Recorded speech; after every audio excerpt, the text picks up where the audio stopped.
আজি একদম সুন্দৰ এটা ৰেচিপি লৈ মই ছয়নিকা আকৌ আপোনালোকৰ ওচৰলৈ আহিলোঁ দেই। আজি এয়া কৰ্দৈ টেঙাৰেদি মাছ ৰান্ধিম আৰু ভাবিলোঁ আপোনালোককো মানে ৰেচিপিটো দি দিওঁ, কাৰণ ইমান গৰম পৰিছে নহয়। গৰমত যদি টেঙা আঞ্জা এখন হয় আৰু কি লাগিছে নহয়নে? সেয়ে কেৰাহীটো পাতি দিলোঁ খাওঁতকৈ, আৰু কেৰাহীটো গৰম হোৱাতে এয়া দেখিছেই নহয়, জিৰা অলপমান, সৰিয়হ আৰু এটা জলকীয়া দিছোঁ। দিয়াৰ লগে লগে পিঁয়াজখিনিও দিছোঁ, কাৰণ নহ'লে একদম সৰিয়হখিনি ফুটি ফুটি একদম মানে চিটিকি পৰে যে। আৰু পিঁয়াজখিনি এতিয়া অকণমান গল্ডেন ব্ৰাউন হোৱাত নিমখ এড কৰিলোঁ, তাৰপিছত হালধি এড কৰিলোঁ।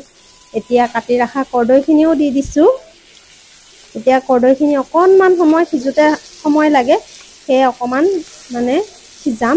আৰু এয়া দেখিছেই নহয়, এয়া কৰ্দৈখিনি এপাক লৰাই দিছোঁ যাতে ভালদৰে সিজে। আৰু তেতিয়ালৈকে মই আন এখন কেৰাহীত বেঙেনা অকণমান ফ্ৰাই কৰিছোঁ। এয়া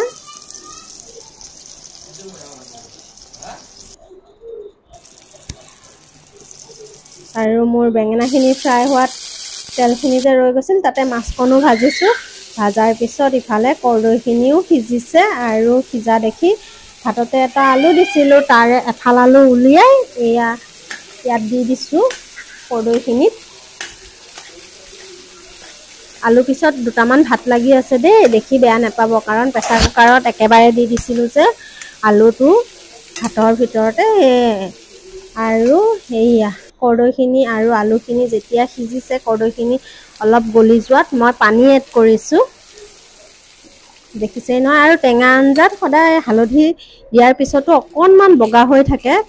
আৰু ভক ভককৈ যেতিয়া আঞ্জাখিনি উতলিছে, এতিয়া আমি মাছ দিলো, কি ধুনীয়া মাছটো লাগিছে।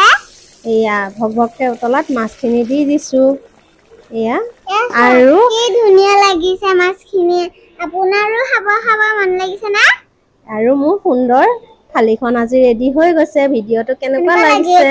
যদি ভাল লাগিছে লাইক কমেন্ট শ্বেয়াৰ কৰি দিব। আজিলৈ আহিছোঁ, বাই বাই।